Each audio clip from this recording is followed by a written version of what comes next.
여러분은 이 단어를 알고 계십니까? 우유부단이라는 말이 있습니다. 이 국립국어원 표준국어대사전에 보면 어물어물 망설이기만 하고 결단성이 없다는 그 모습을 나타내는 말이라고 기록되어 있습니다. 이건 단순히 결단성이 없는 성격만이 아니라 이 시대가 만들어낸 특징이기도 합니다. 너무도 많은 정보, 너무도 빠른 변화, 한 치 앞도 보이지 않는 불확실성 등 여러 가지 상황이 이 우유부단을 만들어내는 원인이 되기 때문입니다. 그런데 이런 시대, 그럼에도 불구하고 이 말과 점점 작별해 가야 하는 존재가 누구냐? 바로 그리스도인이라고 말씀드릴 수 있습니다.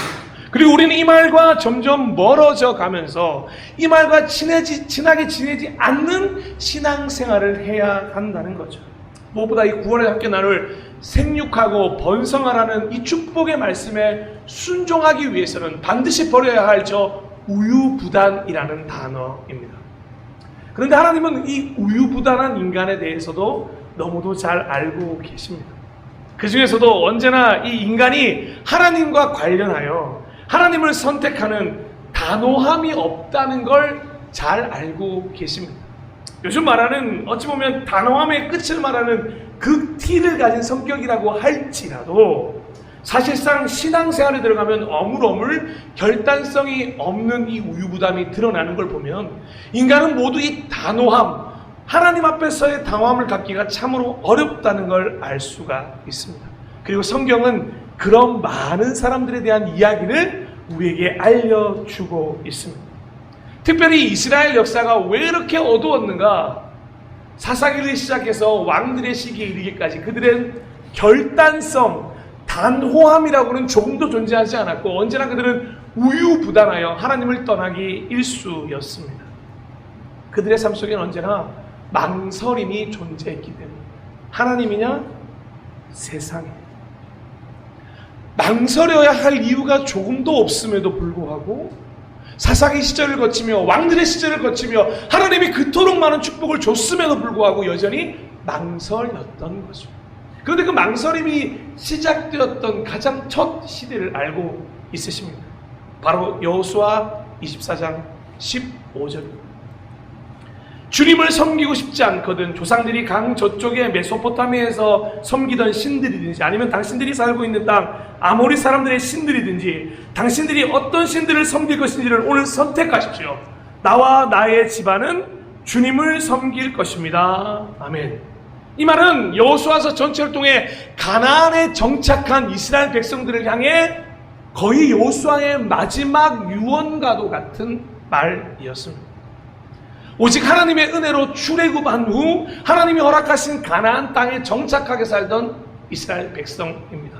하지만 왜 도대체 이런 말이 등장해야 하는지 모를 구절이 등장하고 있다는 거죠. 하나님의 은혜로 출애굽을 했고 하나님의 은혜로 가나안을 받았음에도 불구하고 그들은 망설이고 있고 우유부단하고 있다는 거죠.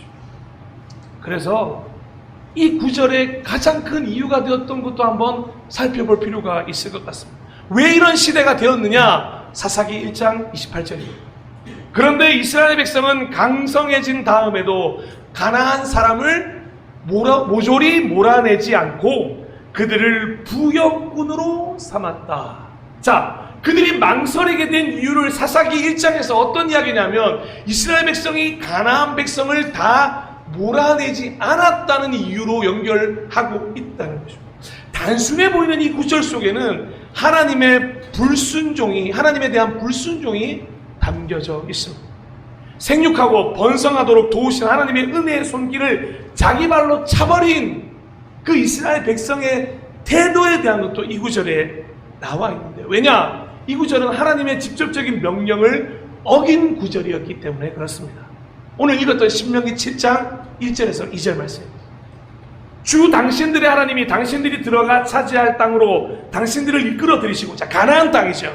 당신들 앞에서 여러 민족, 곧 당신들보다 강하고 수가 많은 7민족인 헷 족속, 기르가스, 아모리, 가나안, 브리스, 히비, 여부스 족을 다 쫓아내실 것입니다. 당신들의 하나님은 그들을 당신의 손에 넘겨주셔서 당신들이 그들을 치게 하실 것이니, 그 다음 말이 중요합니다. 그때에 당신들은 그들을 전멸시켜야 합니다. 그들과 어떤 언약도 세우지 말고 그들을 불쌍히 여기지도 마십시오. 그런데 어떻게 했다고요? 그런데 이스라엘 백성은 강성해진 다음에도 가나안 사람을 모조리 몰아내지 않았다는 거죠. 전멸시킬 수 있었음에도 전멸시키지 않았다는 거죠. 힘이 부족해서, 이기지 못해서가 아니라, 전멸시키지 못한 게 아니라 전멸시키지 않았던 것이 중요했던 거예요. 그러니 하나님의 명령에 힘이 부족해서 지키지 못했던 것이 아니라 의도적으로 불순종했다는 것을 알 수 있습니다. 그런데 이 사실은 당장은 눈에 아무것도 보이지 않을 일들이었습니다. 그런데 점점 이스라엘 백성들의 아킬레스건이 되어가고 치명적인 약점이 되어서, 만약 너희들이 이 말씀을 순종하지 않을 때 너희에게 이런 일이 일어날 거라고 예언했던 모세의 말대로 되어버렸습니다. 민수기 33장 55절입니다. 너희가 그 땅의 주민을 다 쫓아내지 아니하고 너희와 함께 있도록 허락하였다가는 그들이 너희 눈에 가시가 되고 옆구리를 찌르는 바늘이 되어서 너희가 살아갈 그 땅에서 너희를 괴롭힐 것이다. 아멘. 이미 모세는 이스라엘 백성에 대해서 알고 있었고, 하나님은 모세를 통해 이스라엘 백성들의 그 성향을 알고 있었기 때문에 반드시 전멸해야 할 이유, 그렇지 않게 되면 너희에게 가시가 되고 바늘이 되어 너희를 괴롭게 한다는 걸 분명히 말씀하셨죠. 그런데 이 말씀은 현실이 되어버렸습니다. 그리고 여호수아의 말년에 이스라엘 백성들은 모두 우유부단해지기 시작했고, 결국에는 어떤 말까지 해야 됐습니까? 나와 나의 집안은 주님을 섬기기 때문에 너희는 알아서 해라라는 말까지 나오게 되어버린 거죠. 아주 작은 명령 같아 보였던 그 전면에 대한 명령을 지키지 않으므로, 그 말씀에 대한 단호함이 없는 우유부단함 때문에 결국은 그들은 하나님을 버리는 데까지 와 있기 때문입니다. 그런데 우리가 이 이스라엘 백성들을 욕할 수 있겠습니까? 불순종했다고 에덴 동산의 아담과 하와를 욕할 수 있겠습니까? 어찌 보면 그 이야기는 오늘 우리에게도 계속 이어지고 있는 것은 아닙니다. 오늘도 여전히 우리는 우유부단함을 가지고 살아가는 모습은 정말 없으십니다. 하나님의 말씀이라는 걸 알면서도, 하나님의 명령이라는 걸 분명히 배웠으면서도 여전히 망설이고 있는 우리의 자화상이 여러분의 삶 가운데는 존재하지 않으십니까? 아니, 어쩌면 너무도 자주 발견되지는 않으십니까?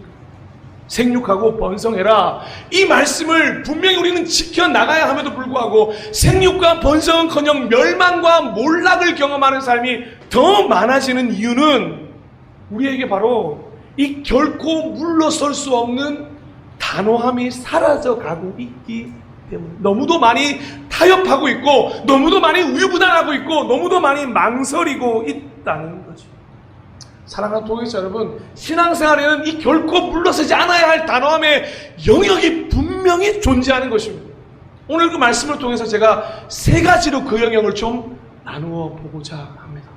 첫 번째 영역은 무엇이냐면 바로 10계명 제1계명을 절대적으로 사수하고자 하는 단호함이 필요하다는 것입니다. 출애굽기 20장 3절입니다. 너희는 내 앞에서 다른 신들을 섬기지 못한다. 아멘. 자, 이 말씀은 하나님과 다른 신들을 동시에 섬길 수 없다는 걸 가장 기본적으로 보여주는 말씀이라고 배우셨을 것입니다. 하지만 이 말씀은 그것이 중요한 게 아닙니다. 더 중요하게 해석해야 될 부분이 어떤 부분인지 아십니까? 바로 너희는 내 앞에서입니다.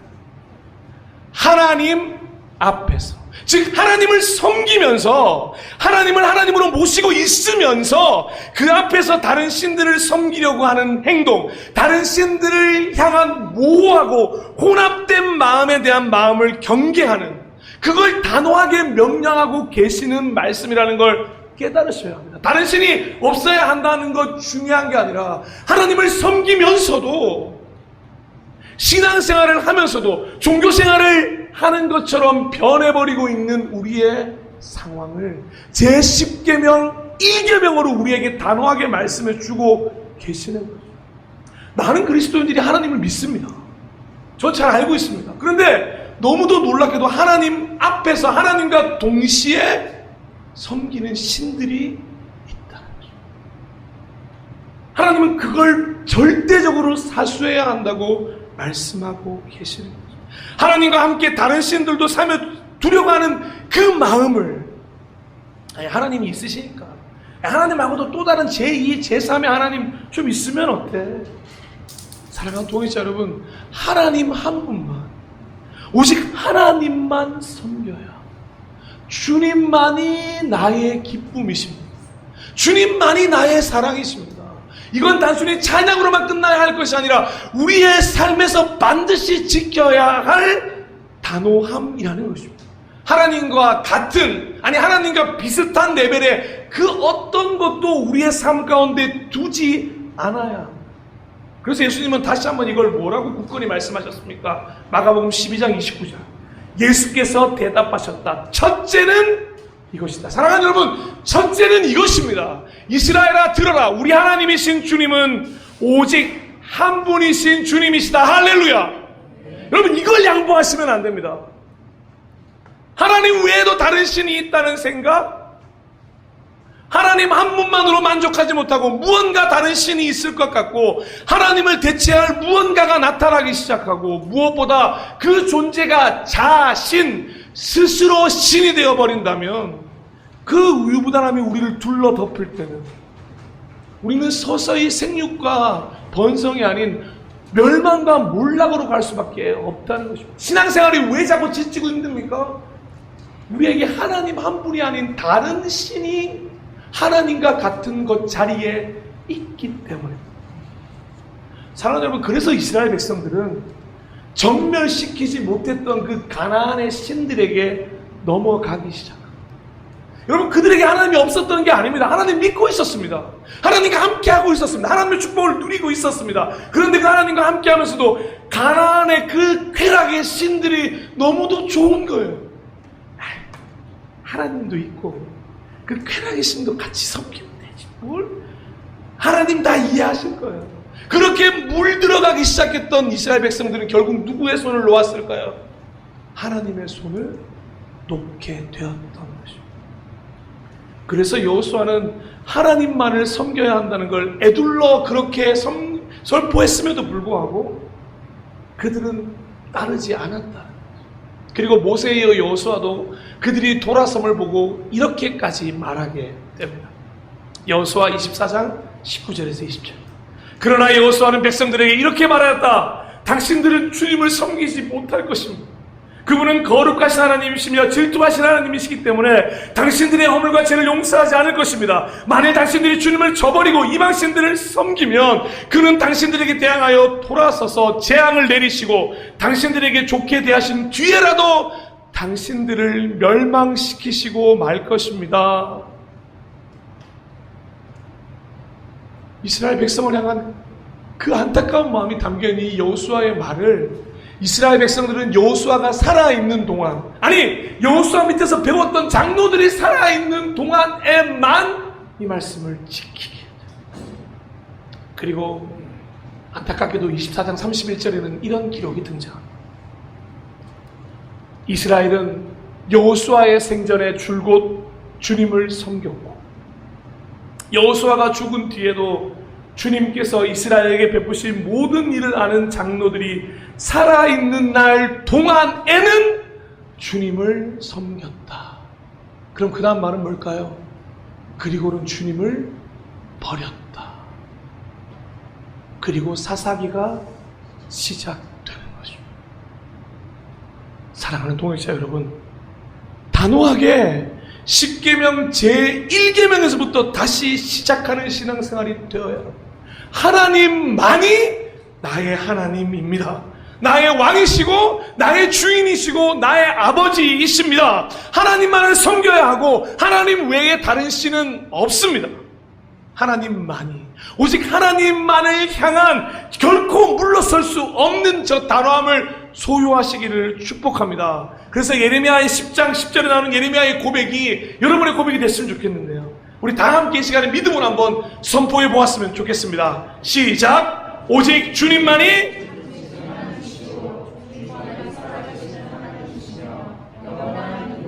할렐루야. 여러분의 삶에 이 고백이 끊이지 않으시기를 축복합니다. 생육하고 번성을 위한 단호함 두 번째는 그럼 뭐냐? 바로 탐심을 기초로 하는 재물입니다.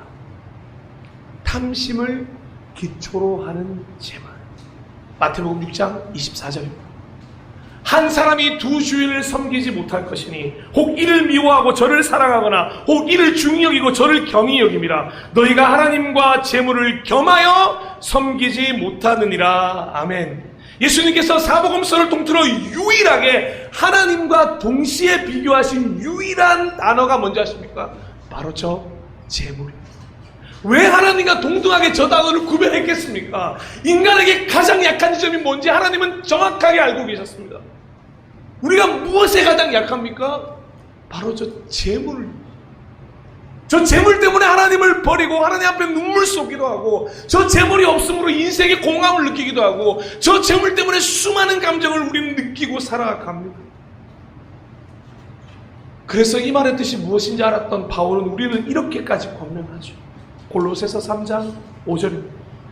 그러므로 땅에 속한 지체의 일들, 곧 음행과 더러움과 정욕과 악한 욕망과 탐욕을 죽이십시오. 여기까지. 그리고 탐욕은 이라는 단어를 한 단어 더 꺼내서 탐욕은 우상 숭배입니다. 아멘. 탐욕은 죄 중에 죄라고 말하고 있다는 거죠.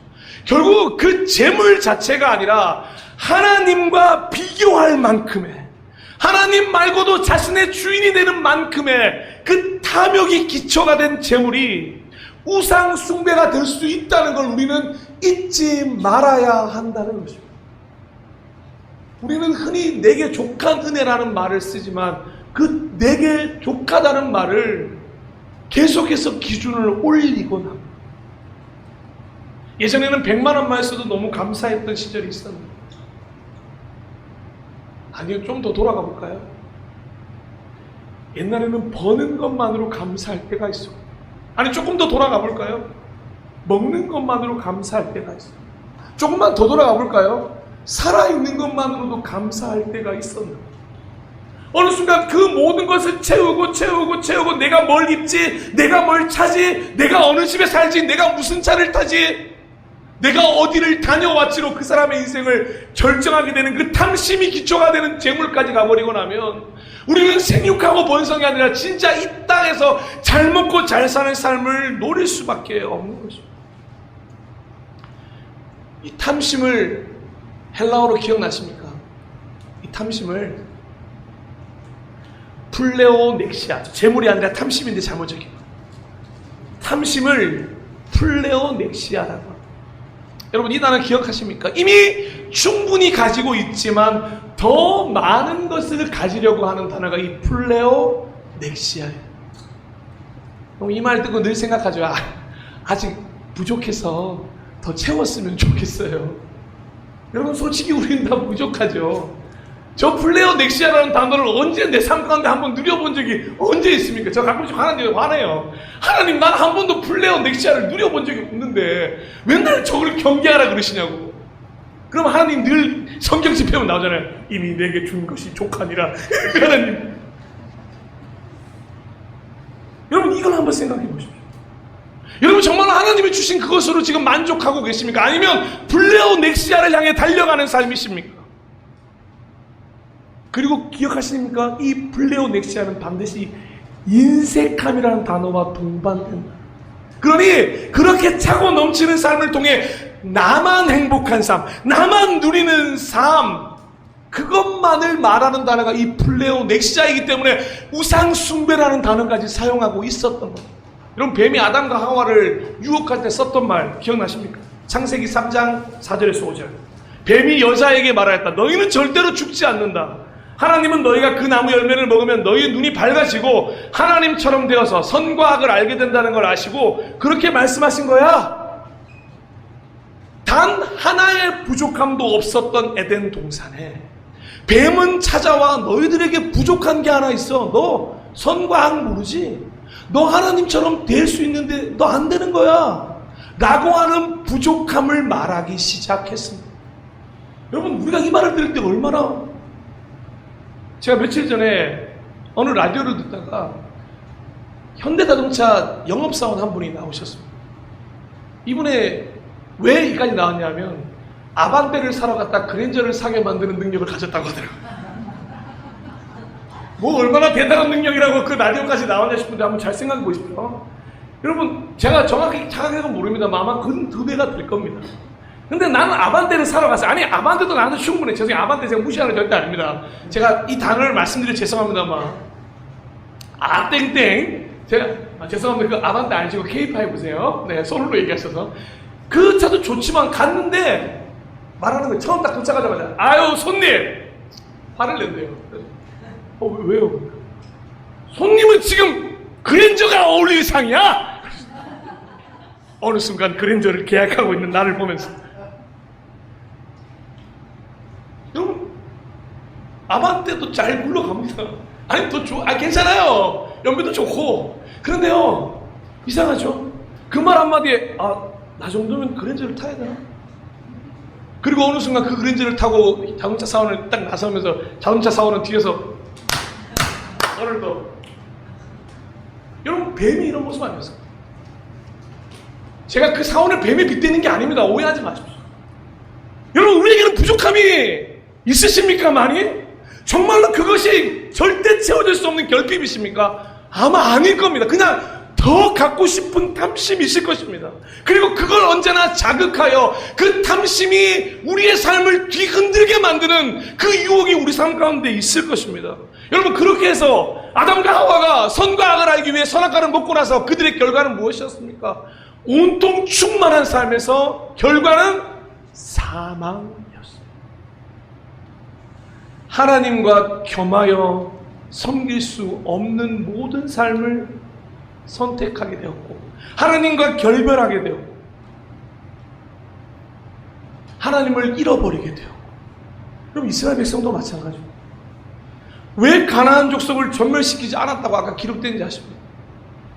노역군을 삼기 위해서였어요. 자신들이 이집트에서 뭐였습니까? 노예였습니다. 여러분, 가나안 땅은 젖과 꿀이 흐르는 땅이라고 되어 있지 않습니까? 이 젖과 꿀이 흐르는 땅이 무슨 말이냐면 그냥 경작만 하면 난리 나는 땅이라는 얘기입니다.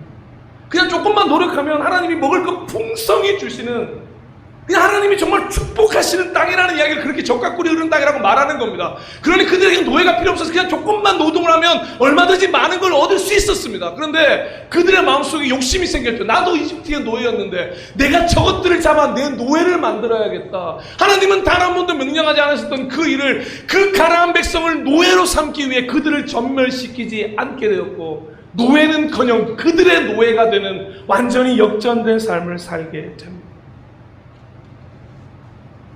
어쩌면 이 재물이 2025년 오늘을 살고 있는 우리에게 가장 경계해야 할 단어입니다.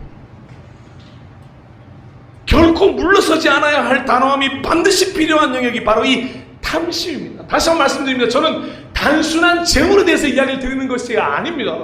사랑하고 축복하는 동역자 여러분, 여러분이 부자가 되셨으면 좋겠습니다. 훨씬 더 많은 사람에게 베풀고 살리는 삶을 살아가는 삶이었으면 좋겠습니다. 이곳에서 선이 나왔으면 좋겠고, 차인표 선생님이 나왔으면 좋겠고, 많은 분들이 나왔으면 좋겠습니다. 정말 어마어마한 부자가 되어서 정말 많은 영혼들을 살리는 데 썼으면 좋겠습니다. 그런데 그런 삶이 아니라 움켜진 것을 놓지 못해 그 움켜진 것을 잡다가 죽어가는 삶을 선택하지 않아야 한다는 것입니다. 돈이 없으면 업심당한다. 돈이 없으면 불쌍한 거야. 돈이 없으니 차별당하는 거야. 그런 세상의 논리에 빠져 살지 마시고 나로부터, 그 탐심으로부터 벗어나 하나님이 주신 오늘 현재에 만족하며 감사함을 누릴 수 있는 우리 동역자들이 되셨으면 좋겠습니다. 사랑하는 여러분, 이 생육과 번성을 위해서는 반드시 재물을 지배하셔야 해요. 재물을 잘 다스리셔야. 자칫 탐심 가득한 재물이 생육과 번성을 또 돕진 않을까, 내가 욕심을 좀 내봐야지 하는 그 마음 때문에 생육과 번성이 멸망과 몰락으로 행하지 않도록 부디 한 번만 더 간절히 바랍니다. 반드시 재물을 지배하십시오. 그리고 재물을 다스리십시오. 히브리서 13장 5절에 이런 말씀이 있습니다.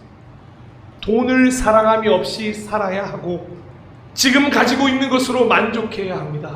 주님께서 친히 말씀하시기를 내가 결코 너를 떠나지도 않고 버리지도 않겠다 하셨습니다. 아멘. 주님이 우리와 함께 하시기에, 여호와는 나의 목자이시기에 만족하는 삶. 마태복음 6장 31, 32절에 그 예수님 뭐라고 말씀하셨습니까? 그러므로 무엇을 먹을까, 마실까, 입을까 걱정하지 마라. 이 모든 것은 이방 사람들이 구하는 거다. 너희 하늘 아버지께서는 이 모든 것이 너희에게 필요하다는 것을 아신다. 아멘. 사랑하는 여러분, 여러분에게 필요한 모든 걸 우리 하나님 아시는 줄로 믿습니다. 그리고 채우시기를 축복합니다. 그러니 결코 하나님과 탐심을 기초로 하는 재물을 같은 선상에 올리지 않으시는 그 단호함이 여러분에게 가득하셔요. 재물과 관련된 모든 것도 하나님께 맡기십시오. 그래서 더 이상 탐심을 기초로 하는 재물을 인하여 걱정하지 않는 그 삶이 되시기를 축복합니다. 마지막으로 세 번째는, 어떤 모습으로든 악은 반드시 멀리할 각오를 하셔야 한다는 것입니다. 데살로니가전서 5장 22절입니다. 갖가지 모양의 악을 멀리 하십시오. 자, 그럼 이 구절에서 한번 재밌게 한번 볼 것들이 있습니다. 여기 악을 멀리 하십시오라고 하는 이 멀리 하십시오라는 단어의 영어 해석이 있는데, 영어 해석을 너무도 재밌고 흥미롭고 잘했다고 생각합니다. 여러분, 여기에 멀리 하다는 말은 reject도 있고 stay away from이라고 하는 기본적으로 쓰는 단어들이 있는데, 성경은 유독 여기서 무슨 단어를 썼냐면 바로 abstain, 뭐 아무 말이나 하셔도 됩니다. abstain 다 중요하지 않습니다. 하여튼 이 단어를 사용하고 있다. 여러분, 이 abstain은 기권하다로 해석되는 단어입니다. 이 절제, 자제라는 뜻도 갖고 있지만 성경에서 이 abstain이라는 단어를 쓸 때는 그것에 대해서 기권하다라는 말을 쓴다는 거예요. 그러니까 갖가지 모든 악에 기권하십시오 라고 말하고 있다는 거죠. 여러분, 이 기권이라는 말을 비겁하게 생각하지 마십시오. 무관심, 방관, 도망을 의미하는 게 아닙니다. 아예 맞붙으려고도 하지 않는 것입니다. 악이 나를 링에 올려 함께 다투자고 나를 언제나 올릴 때 거기에 속아 넘어가지 마시라는 뜻입니다. 하얀색 수건을 던지면 나는 너랑 싸울 가치도 없으니 나는 기권하겠어. 그리고는 무슨 일이 벌어질 거예요? 마태복음 6장 13절. 우리의 시험에 들지 않게 하시고 악에서 구하여 주십시오 라고 기도하는 거죠. 그리고 기도를 드린 후에 어떻게 할까요? 바로 히브리서 말씀 12장 2절, 믿음의 창시자여 완성자이신 예수를 바라보시면요. 자, 여기 믿음의 창시자여 완성자도 하나 배우고 가셔야 될 텐데요. 이 믿음의 창시자의 완성자가 영어로 뭐로 되어 있냐면 챔피언으로 되어 있습니다. 챔피언. 그런데 챔피언은 어느 대회에서 우승한 사람을 챔피언이라고 하지 않습니다. 이 챔피언은 대표자라는 말을 가지고 있습니다. 대표자는 뭐냐? 대신하여 싸우는 용사라는 거죠. 자, 링 위에 여러분이 올라서 그 악과 싸우는 게 아니라 여러분은 기권하라고 말씀드렸습니다. 왜 기권합니까? 우리가 예수님 나를 악에서 도와주십시오 하면, 그리고 예수를 바라보게 되면 우리의 대표자 챔피언이신 예수님이 링 위에 오르기 시작하시는 겁니다. 그리고 우리를 대신하여 그 악과 싸우기 시작하시는 거죠. 여러분, 사무엘하상 17장에 등장하는 골리앗이 등장했을 때 골리앗을 블레셋의 챔피언이라고 합니다. 우리는 많은 사람들이 블레셋에서 싸움 제일 잘하는 사람인가 봐 그렇게 생각할 수도 있지만 이 대표자라는 단어로 사용합니다. 그러니까 블레셋을 대표로 해서 골리앗이 나왔고 이스라엘을 대표해서 다윗이 나왔죠. 근데 다윗이 나왔습니다만 다윗이 나온 게 아니었죠. 다윗이 뭐라고 고백합니까? 나는 만군의 여호와의 이름으로 나아가노니 할렐루야. 그리고 만군의 여호와의 이름으로 승리하게 됩니다. 사랑하는 여러분, 우리는 이 악에게 이길 수가 없습니다. 죄송한데 우리가 그런 능력이 없어요. 자신 있으십니까? 악하고 링 위에 올라 내가 악을 한번 쓰러뜨려 보시겠다 자신하는 분들 제가 말씀드립니다. 100이면 100 모두 치십니다. 왜냐? 우리는 결코 그 악을 이길 수 있는 힘이 없기 때문에 그 힘은 오직 우리 주님께만 있습니다. 그래서 로마서 12장 21절에 이렇게 기록합니다. 악에게 지지 말고 선으로 악을 이기십시오. 할렐루야. 선으로 악을 이기는 방법은 뭡니까? 예수를 바라보며 그 예수가 우리 삶에서 대표자로 나가 우리를 대신하여 싸워주시는 그 경험을 해야 한다는 것입니다. 자신만만하게 링에 오르지 마십시오. 야, 나는 악을 컨트롤할 자신이 있는 사람이요. 곧 넘어지는 자신을 발견하게 되죠.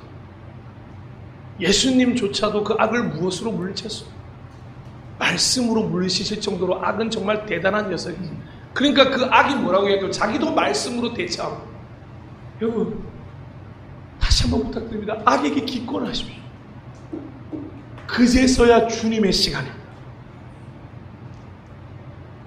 우리의 힘으로 산다고 하지 마십시오. 우리의 힘을 내려놓을 때 주님의 시간이 시작되는 것입니다. 야고보서 1장 21절에 이 말씀을 기억하셨으면 좋겠습니다. 그러므로 더러움과 넘치는 악을 모두 버리고 온유한 마음으로 여러분 속에 심어주신 말씀을 받아들여야 합니다. 그 말씀에는 여러분의 영혼을 구원할 능력이 있습니다. 아멘. 말씀을 붙드시기를 소망합니다. 그리고 악을 대하는 태도를 단호히 하십시오. 고린도전서 14장 20절의 말씀처럼 형제자매 여러분, 생각하는 데는 아이가 되지 마시고 악에는 아이가 되고 생각하는 데는 어른이 되십시오. 할렐루야. 어떤 부모도 아이를 악과 함께 두지 않습니다. 아무리 나쁜 부모라고 하더라도 그 아이가 악과 함께 동행하도록 두는 부모는 없습니다. 여러분, 우리는 악에는 철저히 아이가 되셔야 합니다. 그리고 결론적으로 그 하나님을 경외함을 선택할 때 악에서 떠나는 삶은 자연스럽게 찾아오는 걸 알 수가 있습니다. 잠언 16장 6절입니다. 인자와 진리로 인하여 죄악이 속하게 되고 여호와를 경외함으로 말미암아 악에서 떠나게 되느니라. 할렐루야. 사랑하는 여러분, 우리가 왜 하나님을 경외해야 합니까? 악에서 떠날 수 있기 때문에. 부디 악을 가까이 두고 악을 가까이 함으로 악이 익숙해짐으로 악이 친근해짐으로 하나님에게서 떠나게 되었던 이스라엘 백성의 삶을 따라가지 않으시는 그런 결코 물러서지 않을 단호함이 있으시기를 축복합니다. 말씀을 정리하겠습니다. 사랑하고 존경하고 축복하는 예배자 여러분, 동역자 여러분, 우리는 오늘날에도 생육하고 번성하라 이 말씀을 순종해야 합니다. 이 축복의 명령을 반드시 우리 삶 가운데 이루어내야 합니다. 하나님 아버지는 당신의 자녀들이 이 평안이 넘치는 축복의 삶을 통해서 미래와 희망을 발견하기를 오늘도 원하고 계십니다. 그래서 오늘 세 가지의 단호함을 함께 나누었던 것입니다. 잊지 마십시오. 첫 번째로 하나님 외에 다른 신은 없습니다. 10계명 제1계명이 우리의 인생의 1계명이 되시기를 축복합니다. 그리고 둘째로 탐심을 기초로 하는 재물과 하나님을 함께 섬길 수 없음을 아시고 하나님은 우리에게 재물을 줄 수 있지만 재물은 결코 하나님을 우리에게 줄 수 없다는 걸 잊지 않으셨으면 좋겠습니다. 마지막으로 세 번째, 악에 대한 의도적인 무관심과 무시, 기권이 필요합니다. 오히려 선에 대한 관심, 인정, 동행에 대한 필요를 충족하기 위해서도 시간은 부족하기 때문에 악으로 돌릴 시간이 없어야 합니다. 왜냐? 우리는 하나님의 일을 해야 하기 때문이죠. 이스라엘 백성들은 모세를 통해 주셨던 그 신명기 말씀을 완전히 지키지 않습니다. 그 결과 생육과 번성이 아니라 몰락과 멸망을 경험하게 됩니다. 그런데 오늘 2025년에 왜 우리가 이 신명기 말씀을 알아야 할까요? 이 말씀을 통해서 2025년에도 변함없이 물러서지 않을 단호함을 가지셔야 하기 때문에 마지막으로 그래서 이 말씀을 함께 나누고 싶은데 왜 이 말씀을 들어야 하느냐? 고린도전서 10장 말씀을 함께 나누도록 하겠습니다. 우리 글씨가 좀 작지만 함께 한번 처음부터 끝까지 읽어봤으면 좋겠습니다. 시작. 이런 일들은 우리 조상들이 악을 좋아한 것과 같이 우리가 악을 좋아하는 사람이 되어서는 안 된다는 것을 우리에게 가르쳐주는 본보기가 되었습니다. 이런 일들이 그들에게 일어난 것은 본보기가 되게 하려는 것이며 그것들이 기록된 것을 말세를 만난 우리에게 경고가 그러므로 넘어지지 않도록 할렐루야 생육하고 번성하기 위해 서 있다고 생각하시는 모든 분들 넘어지지 않도록 조심하는 반드시 단호함을 가진 신앙생활이 되시기를 축복합니다. 우리 그런 마음으로 이 시간에 찬양팀과 함께 내가 주인 삼은 우리 모든 건 내려놓는 그 마음을 고백했으면 좋겠습니다.